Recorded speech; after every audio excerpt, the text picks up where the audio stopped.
coming up.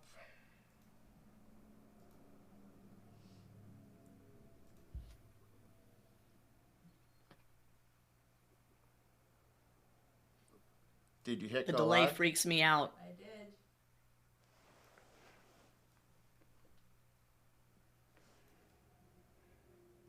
It shows that you're there. Yep, it shows that we're here. We are. We're here. Well, yeah, we're Hey. in pre-show here on YouTube. Um, oh my goodness, and yep, got to remember to turn volume down everywhere. Whew. I think I should be able to see comments. This is gonna be fun.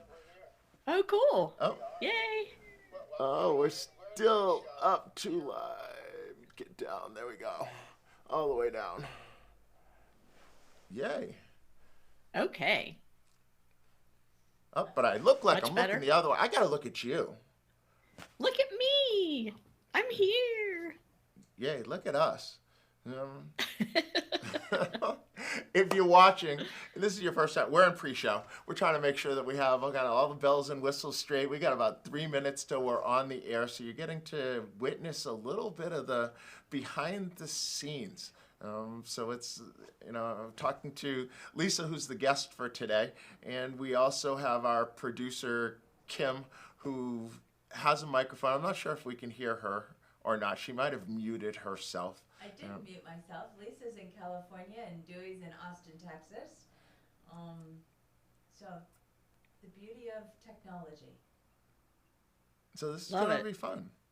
Yeah. And I've got Sully next to me, who hopefully you will not hear during the broadcast, but no promises. Who's Sully?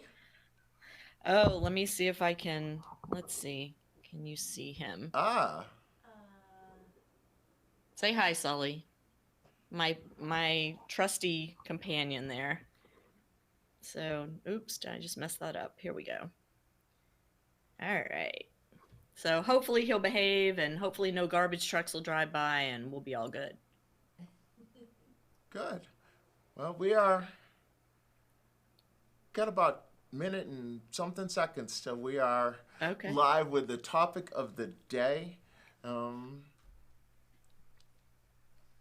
well, I think we're gonna be ready. I feel the little heart palpitations is That's the the sign nerves of a a good little bit. show. That's the Exactly. sign of a good show.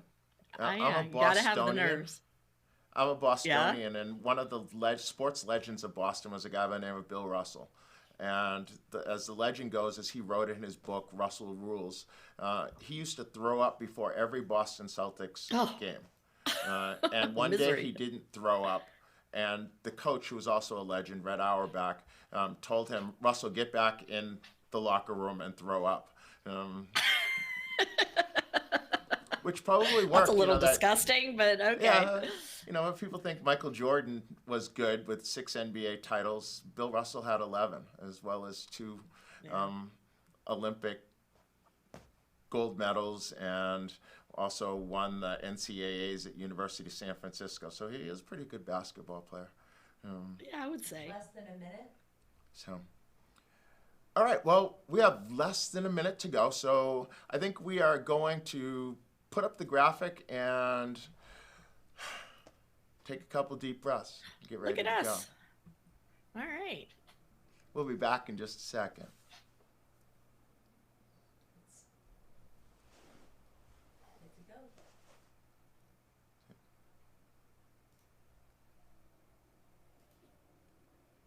Welcome to Tennis 2020.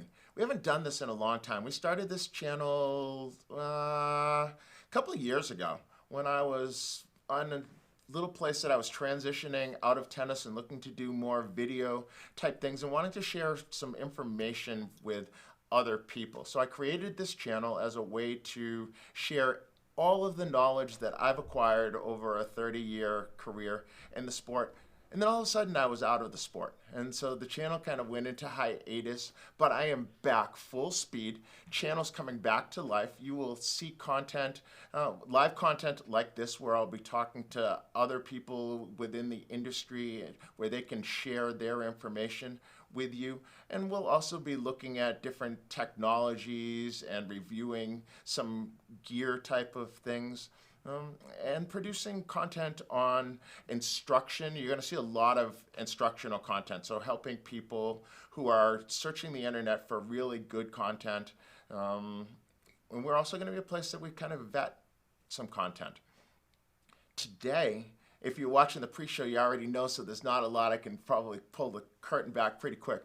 But I'm going to be talking with Lisa Stone of Parenting Aces, and I am really excited about talking to Lisa. She has been doing this same kind of thing with her podcast for, well, she's in her ninth season. I believe I was a guest, possibly, I don't know if it was the second season, it was about 7 years ago, long time ago when she was still on Blog Talk Radio as, what was that, part of the We Are Tennis Network. Welcome, Lisa. Thanks, Dewey. Thanks so much for having me. It's early here in California, so I just want your viewers to understand that I am still nursing cup of coffee number 2, but I'm doing my best here. It's not quite as early here, and so I think I got through cup of coffee number 4. So if I'm a little bit jittery, some of it's nerves and some of it is caffeine, so induced. Well, this is awesome. I'm looking forward to the chat today. How did you get started trying to get this information out to people? What was your reasoning behind it? Honestly, it was a selfish effort to start. I had a kid who was playing pretty high level tennis in the juniors and who went to a camp at University of Georgia one summer and came home saying, "This is what I want to do, Mom. I want to play Division 1 tennis. I want to get really good." John Isner was one of the coaches at the camp, so you can imagine how inspirational that was for a little kid. And I started doing some digging and trying to find information on how the tournament structure worked, how to develop him as a player, how to get him ready, and understand he was 9 years old when he went to camp the first time. And by the time he was getting ready to start high school, I realized that I needed some help. And beyond what I was getting from his private coach, beyond what I was getting from the other parents out there, beyond what I was getting from USTA, even. So I started posing questions on the internet. I found groups of tennis coaches, previous junior tennis champions, and I started just posting questions everywhere and getting some incredible information from these people and starting to be able to kind of formulate what our journey needed to look like going forward. One of the people in the group said, "Lisa, if you have these questions, don't you think there are other tennis parents out there who need this information too? And maybe you want to throw all this up on a website." So that's what I did. And parentingaces.com was born. So over time, do you know off the top of your head how many people you've had the chance to interview over these 9 seasons? Oof. Well, we do 50 shows a year. So times 8, that's 400, right? Okay. I haven't had 400 unique guests because certainly I've had people on multiple times, but I would say probably close to 300 different people. So who's been on the most? Well, recently, Coach Todd Whittam out of Florida, he comes on about once a month, and we always have pretty interesting conversations. He is a coach, and one of his players is playing at LSU this year as a freshman, playing line 1 and 2 at LSU. And so it's kind of interesting to follow what Todd's been doing, to follow this player, Ronnie Homan, who I had the opportunity to watch at the US Open Juniors this past year. And I've interviewed not only Todd, but also his coaching partner, Pierre Arnold, and also Ronnie and Ronnie's parents. And so it's been fun to follow his journey. Now that my son's done playing, to have another young up and coming player to watch is interesting, I think, for our audience. And we reconnected, I guess a couple of months ago. Mm-hmm. You interviewed Jack Newman, who's the owner of Austin Tennis Academy, where I spend the majority of my time, both helping them with their public relations and marketing, but I'm also a coach there, and I've recently kind of really got back into coaching, and it's really exciting to be back on the court with some young people. Just this past week, we made a commitment that I'm spending a lot of my time with the more focused 12 and unders, so I can kind of put in the big rocks. I talk a lot about, big rocks and pebbles and sand, and you need to get the big rocks in first, and then the pebbles, and then the sand to get it all into the vessel. So I'm really concentrating on big rocks at this point in time and trying to get them to think from a tactical perspective rather than just a technique perspective, where a lot of times coaches in the U.S. are kind of tied to the baskets. And I know from your discussion that you had with Coach Newman, of his philosophy of creating, citizens of significance, not just accomplishment. So that's Right. kind of always been my thing, so to speak, also, but I'm focusing more on the accomplishment part right at the moment, because they have the whole thing. They have their act together. But there are so many different pieces of that citizen of significance which are being put into place all the time. But I think not everybody has access to all of the guests that you have, and they don't have access to a place like Austin Tennis Academy that has a fully accredited private school and a fitness center and coaches that specialize as well as generalize in a lot of things, and personal trainers and a physical a PT kind of person who's put me last night. I did my first session with a PT, and he had me on the foam rollers, and my muscles have never Ow. hurt so much. I'm like, how can this laying on this little thing and rolling around a little bit be causing me such agony? But I guess that, I'll be 58 here in about a little more than 2 weeks, and I guess that's what it's like. It's not like bouncing off the ground as a football player at 20 years old or something, where Do nothing we have the hurts. same birthday, Dewey? Oh, I don't know. When is your birthday? February? Is it February February? 8th. Yeah, So you're February 8th. actually a week earlier than I am. So I'm the 15th. Okay. Okay. And you are 2 days after my dad, who has the same birthday as Ronald Reagan. Um, so And and it I was think, also the same with birthday as Michael Jordan. okay, all right. Yeah. So it's amazing as we get older, more and more people of significance, and we tie ourselves to those things. Yeah. Because back to what I was asking, though, if you don't have access to an Austin Tennis Academy or the Parenting Aces, oftentimes you struggle. If you've had any guests who are people who comment on your website or that have struggled with finding quality coaching in their immediate area. Absolutely. And in fact, it's one of the most common questions I get. And people, I'll interview these great junior coaches and like Jack and the others that I've had on, and people will say, well, that's all well and good if you live in a place where you have access to coaching like that. But I live in, whatever little town somewhere, and my kid is one of a small handful of tennis players in the area, and we just don't have access to that level of coaching. What do we do? And they've asked me to really start to address that a bit more, which is why I was so excited to have this conversation with you today, Dewey, because it's a great platform to kind of jump into what options are out there when you don't have access to quality coaching day in and day out. Okay, well, here's where, if we had a little more time, we could have kind of come up with a little graphic that's going to come down with all the points. So, but we Yeah. haven't. So we're going to kind of throw them out one at a time. What is your first one that you've come across as a solution for people like that? Can you give us one?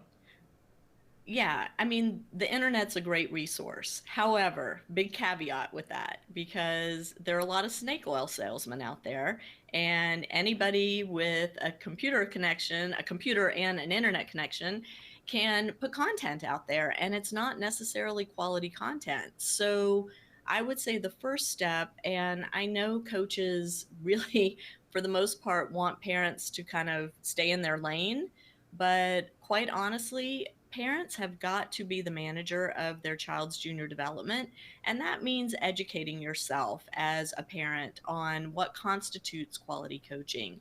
What are the various checkpoints that your child should be hitting along the way on his or her developmental pathway? And how do you help them get there? So, even if your child doesn't have access to top notch coaching, you still have access, and your child has access to some fantastic content on the internet, starting with, of course, Parenting Aces, got to give a plug. But, we have some incredible articles that not only were written by me, but even the stuff that I wrote, it's information that I've gathered from people who really know what they're doing. And our podcast, I mean, I always encourage parents to search our podcast by topic and listen to the things that are pertinent to where your child is at a given time in his or her development. So that would be the first step. The next step is something that is pretty much accessible, I think, to everyone, and that is camps. And Okay, even can if we you, stop and go back for a second? oh, Because I think sure. people are skeptical of the internet. And when I was Oh, well, sure. a burgeoning young coach, so I guess we're talking 1992, and I was introduced to someone who became an early mentor to me, someone by the name of Oscar Wagner. And Oscar's claim to fame at that point in time was Richard Williams had initially started teaching his kids by watching Oscar's MTM videos. I think it was actually tennisteacher.com back at that point in time. But so Richard Williams actually started Venus and Serena through that. And I know that early Steve Smith was also one who was pretty early into putting out content on the internet. But the democratization, as people have figured it out, now anybody can put out their thoughts, right? Which is a marvelous thing because there are a lot of great people who have had information that they've wanted to share and haven't had the ability to. But I've also seen some absolute rubbish out there. Some things that are scary from And just a plain wrong. human perspective. Yeah, well, Yeah, yeah, and just plain I, incorrect. yeah, I mean, I've had a love-hate relationship with the term wrong in tennis because Okay. there's a lot of ways to play the game, and so where I was very much a you must do it like this. Early in my career, I've now seen many different ways that people have had huge success. So I like to think that there's good and not as good and better. I think Rick Macy's really good at explaining it like that. That you're not doing it wrong, but I think I could help you do it better or where more effectively if you did something else.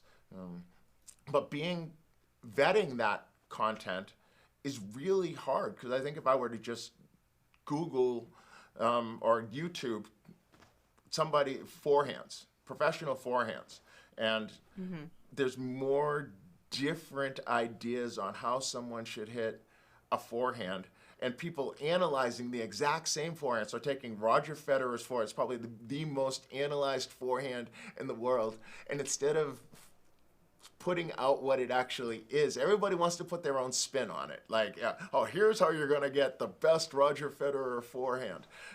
How have you found that you're able to weed out the snake oil salesman from those that actually have good content that they're putting forth?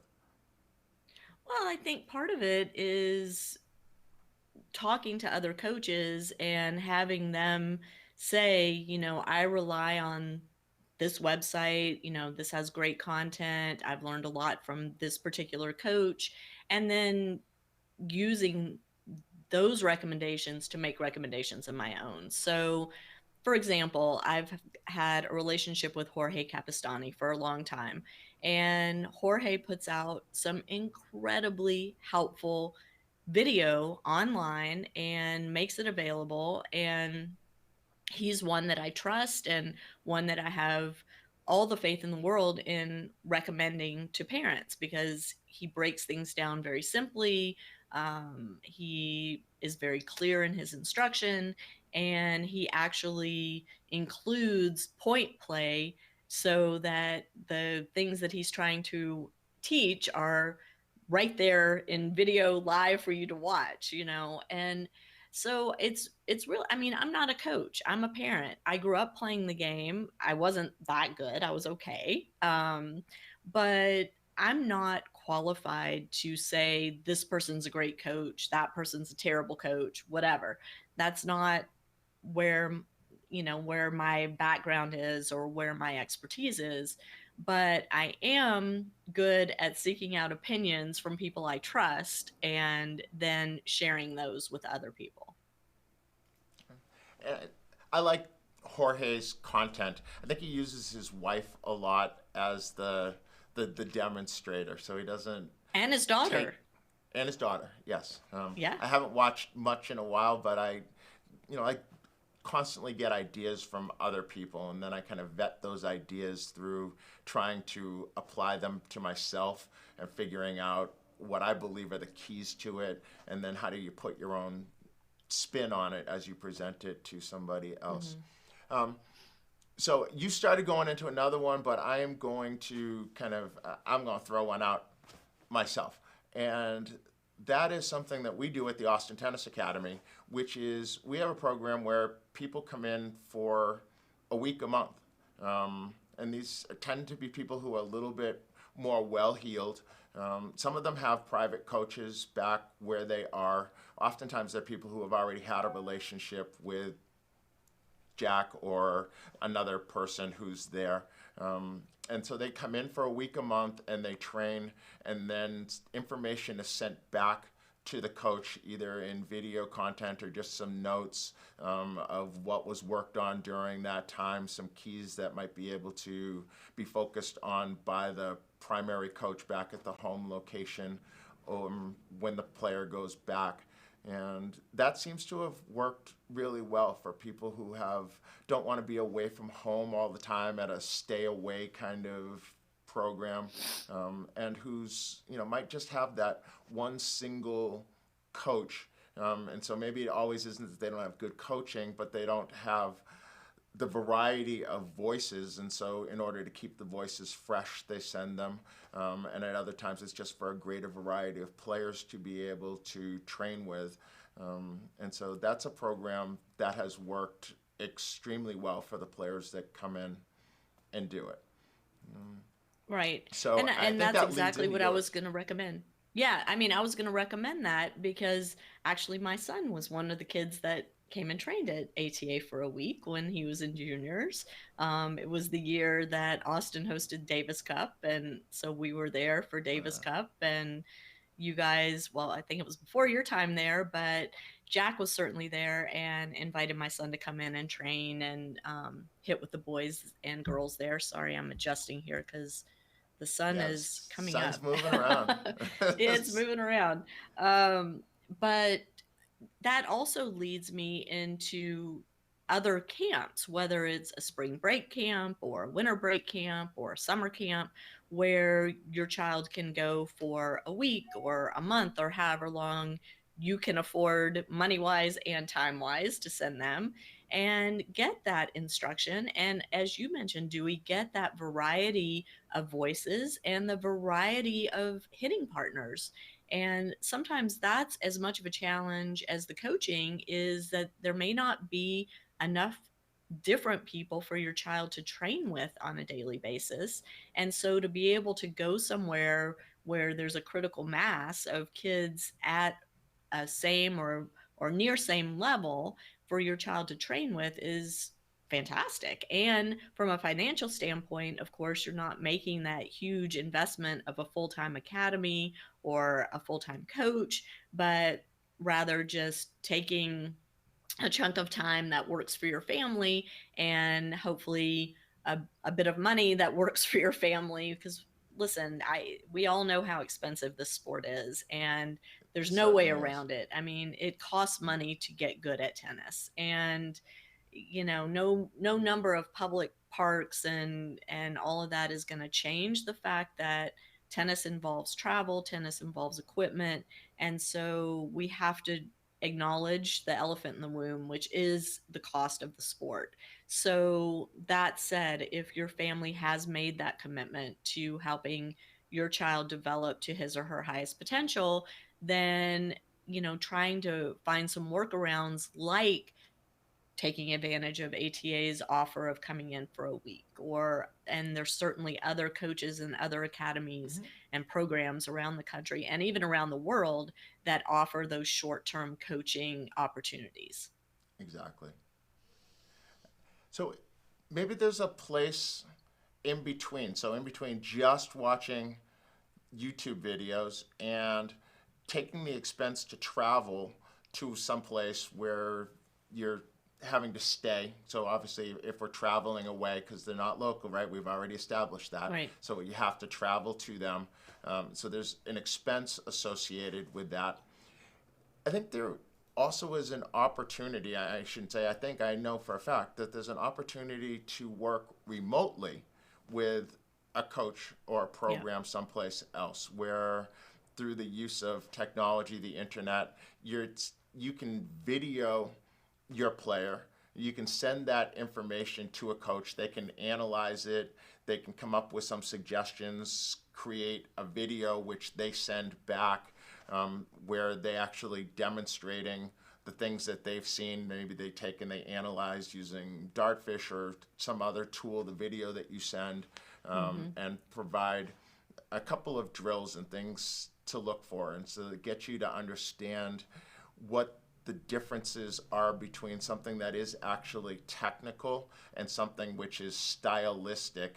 Um, and maybe you're looking at the wrong thing. Maybe you're looking at really is something that is just stylistic, but they're hitting all of those nodes on a technical level where they're being successful, and so maybe you just don't like what you're seeing and you want it to change because it doesn't look like Rafael Nadal or Novak Djokovic, but in reality it's something that can be built on to be as good.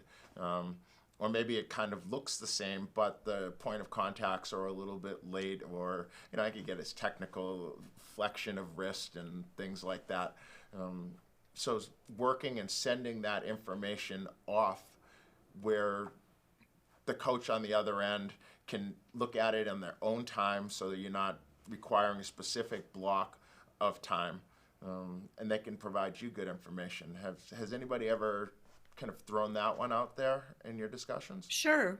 And I've done several podcasts with people who offer those services. So I would encourage people to search our podcast archives and go and listen to those because yeah, you're absolutely right. It's a great alternative to having to travel. Um, Obviously, some kids require that face-to-face contact with a coach in order to grow and thrive, but others are fine doing the virtual coaching.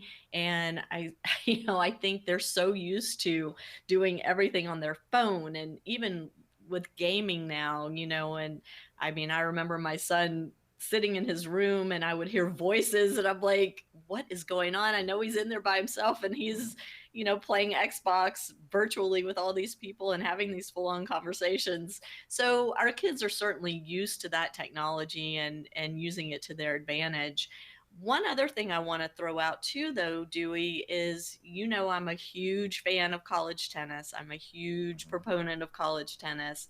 And there is a college tennis team pretty much in every town across the US. And those college players are oftentimes looking to earn some extra money because, as we know, especially on the men's side, these kids, for the most part, are not getting a full ride. They are getting a partial scholarship at most, and they're looking to supplement what their income is. They need money for travel, for living expenses, whatever.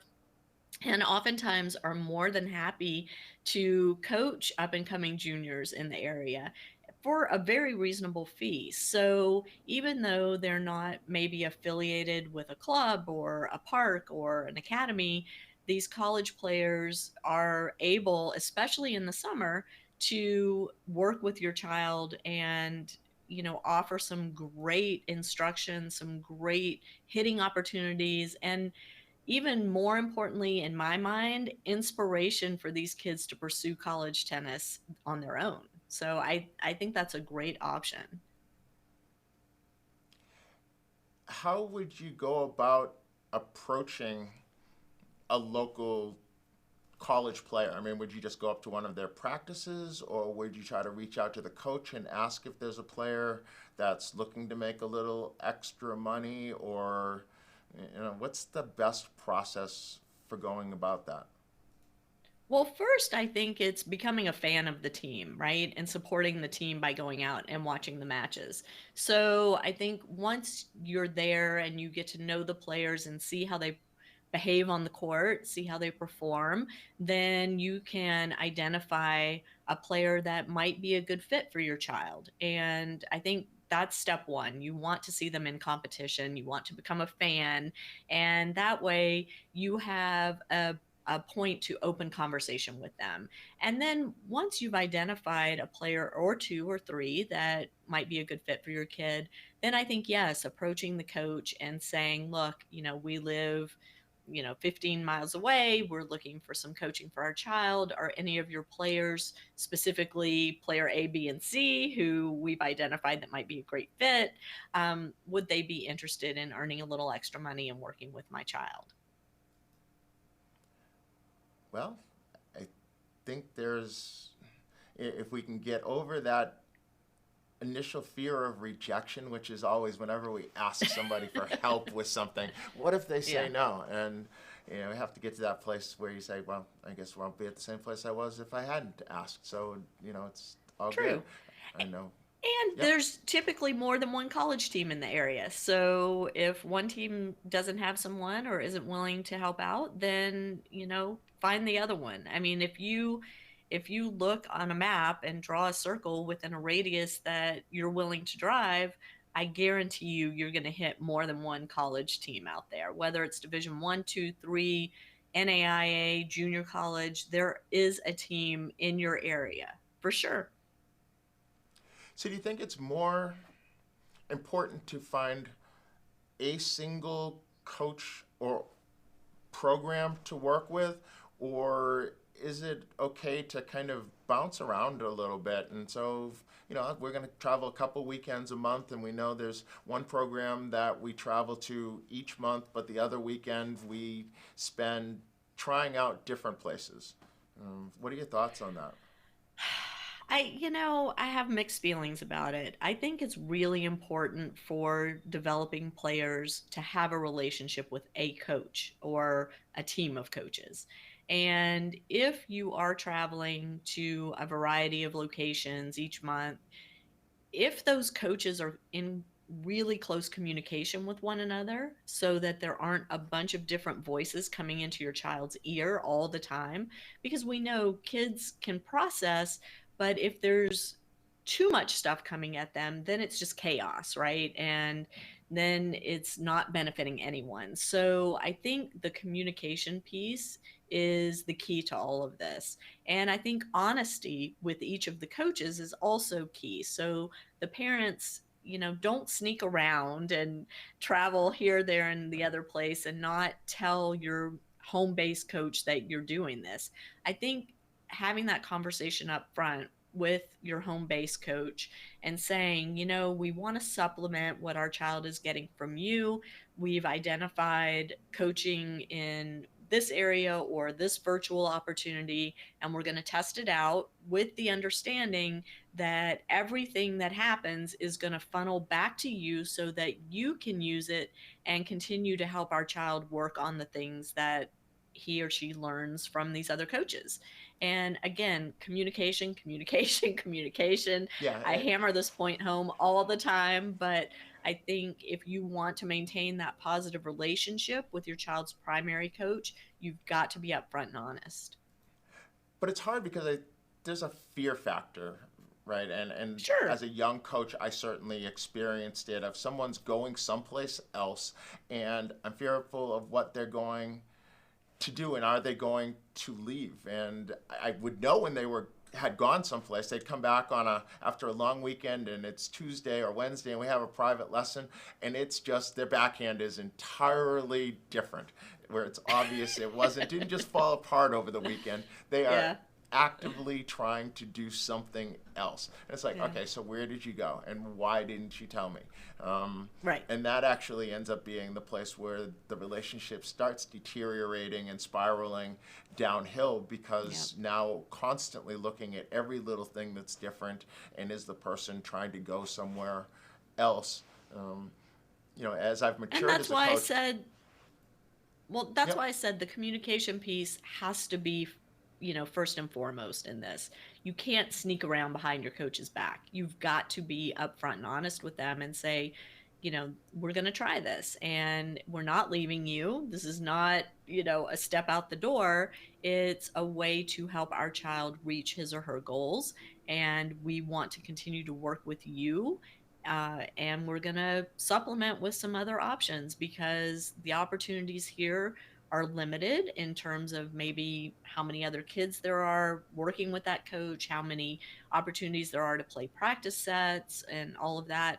And again, it's just you've got to communicate, you've got to be honest, you've got to be upfront with your coach. And I think if you are, then hopefully you reduce that fear on the coach's end, because listen, the coaches have to make a living. And if you're taking your kids somewhere else, that's time that you're not spending with that coach, and that's income out of that coach's pocket. I get it. I totally get it. But coaches also have to recognize their own limitations. We all have them. It doesn't make us a lesser person or a lesser coach. Um, but I think quite the opposite. If we do recognize our limitations and are willing to have the people we work with feel comfortable seeking out supplementation, then that enhances our value. This is a lot for a family to take in that's trying to Yeah. do the best for their kid. I'm someone who greatly values parents. Without parents, there aren't kids. And now that mine are all, kind of through the whole junior tennis thing and through junior life, and one's about to get married, I recognize that parents hold a special place in that they are the one person in that parent player coach relationship that you can guarantee only wants the best for the player. Mm-hmm. Unfortunately, sometimes, let's face it, most people who have kids playing tennis are fairly successful. At least one of the parents is pretty successful because they can afford for their kid to play. And oftentimes, professionally, they got ahead by just working harder than other people. And so they believe their kid is going to get ahead at tennis by just working harder than every other kid. And we know as professionals that that isn't necessarily what is best for a kid. Right. You don't take an 8-year-old and say, all right, well, if other 8-year-olds are working 12 hours a week at tennis, you're going to go 24, because if you work twice as much, you're going to be twice as good, and nobody's going to beat you. And people read books like Andre Agassi's dad, and he had that philosophy of the trash barrels full of balls and this monster ball machine, and just keep feeding the monster to where Andre couldn't even move. He was stuck. There were balls all around him and hitting. And his dad said, well, anybody that hits 1,000,000 balls a year is going to be tough to beat. And that's a lot. That's a crazy number for a 12-year-old. We've been kind of counting how many Sure. balls kids could hit in a 2-hour practice this week. And there aren't enough hours in their free time life to hit 1,000,000 balls a year at the level where they're at. Their tempo that they hit at isn't enough. They don't have enough hours on the court. And if they did, they'd get worse. They would hate the sport, and hate all of us, including the parents, for making them train that hard. or get So the parent, injured. And or yes, right? yes. I mean, not to mention the injuries, which we're seeing more and more of in our young kids, and we're seeing adult injuries in children, and it's heartbreaking when that happens. And so it's hard to balance that. If your child says they have aspirations, you want to support them in their aspirations. You find a coach who you believe can support them and help get them there. And that coach, and we're all kind of pushing hard, and then we push over the edge. Is that a risk that run with saying, okay, we don't have good coaching, so I'm going to look at every internet video. I'm going to take my kid to Austin Tennis Academy for a week and train, and I'm going to have Dewey Evans be the consultant that I'm going to send the videos to, and he's going to do, is there a risk of trying to say, I don't have enough, so I'm going to overcompensate and end up having too much? Of course, there's a risk of that. And that leads to burnout on the part of the kid. It leads to conflict between parent and kid, which none of us wants. And yeah, I mean, it's all about finding the balance, just like anything in life. You've got to find the balance, and that's always the trick, right? And I will be the first to admit, I didn't always find the balance as a tennis parent. And there were times where my son, was really angry at me and wasn't speaking to me, or where he was feeling like he just wanted to, toss his rackets in a closet and never see him again. So I understand that challenge, and I would encourage the parents watching this to really take a step back. And, the advice is always leave your kid wanting more, not wanting less. So you want the kid to be asking for more time on the court. And as the parent, you want to say, I know you want to go out and hit today, but instead we're going to go to a concert, or we're going to go to the park and you're going to play on the playground and run around with your friends, or, we're going to go to a paint your own pottery class or whatever it is. And keep the kid hungry for practice, for competition. Um, but we see our kids starting to win, or we see, even worse, we see the kid next door starting to win, and we think we're not doing enough. We got to do more, we got to do more, we got to do more. And it's, you got to take a step back. And to me, it's the hardest part of being a sports parent, for sure. This conversation has been awesome. It seems like I could go on with it for forever. There's such great information coming from you, and it's like fun talking to you. I think we should do Back this more at you, often. Dewey. What do you think? Yeah, I you would think love this it. might be something worth doing more often? I think we should contemplate that and come up with a plan for sure. I think you and I have some great ideas to bounce off one another. And I think the parents out there and even the coaches out there might benefit from it. All right, we're gonna make that happen. What I you love got it. going the rest of the week? What's parenting aces doing this week other than Oh sitting my and talking gosh. to me? Yeah, it's a great week. So Monday and Tuesday were all about league tennis for me. I'm playing on two different teams here in Southern California and Orange County. Won both of my matches. I play in a seniors league on Monday, which, before anybody makes a snide comment, seniors just means 50 plus. So I'm not that old, but a little old. But I play line one on my seniors team, and we won in 3 sets on Monday. Tuesday is my regular team. I play line two, and we won yesterday. And the Newport Challenger is going on here, which is about 25 minutes up the road for me. And that is a Challenger series being sponsored by Oracle. And it is a fantastic showcase of young players. I mean, we've got some young juniors who have recently turned pro. We've got some current college players and recently graduated college players. We've got all levels of professionals. Taylor Fritz is the one seed on the men's side. Stevie Wow. Johnson's here. We've got Shelby Rogers here, and Taylor Townsend's playing this morning. So that is my charge for the rest of this week. I was up there yesterday for a few hours, and as soon as we're done here, I'm packing up my bag and headed up the freeway to Newport to watch some amazing tennis today and through the rest of the week.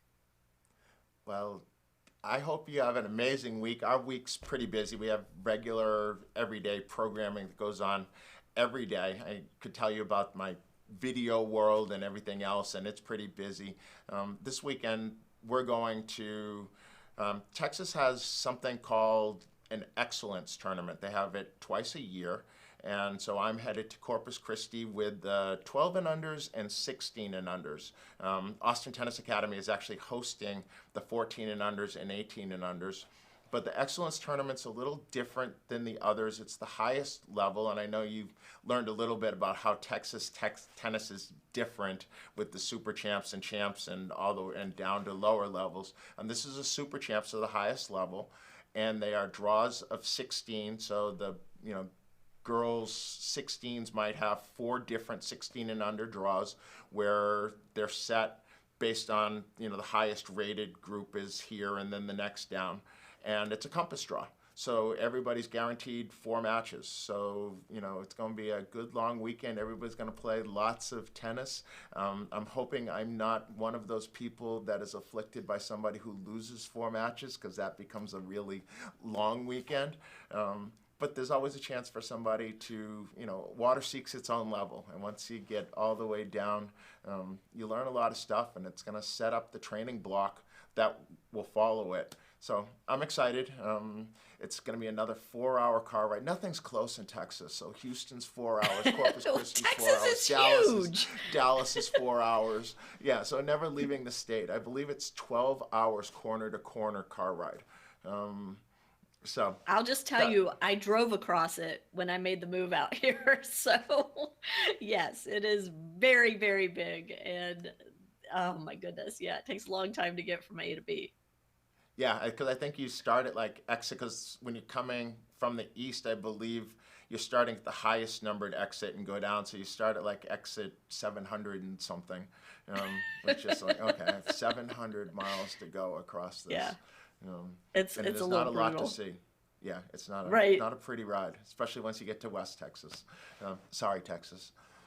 Well, Yeah. I'm going to let you get to your tournament, and let's do this again soon. And maybe we can let people love know. If you kind of click the subscription thing here, if you click the notification bell, all those things. If you're on YouTube, you've probably watched a video and you know all those things that people want you to do to let you know when the next thing's coming. There will be more content coming from this channel, and hopefully there's going to be an announcement coming about how we can work with Parenting Aces to help bring you consistently great information. So, Love it. thanks, Lisa. Let's do it. All right. Thank you, Dewey. Take care. Have Bye. a good one. Bye.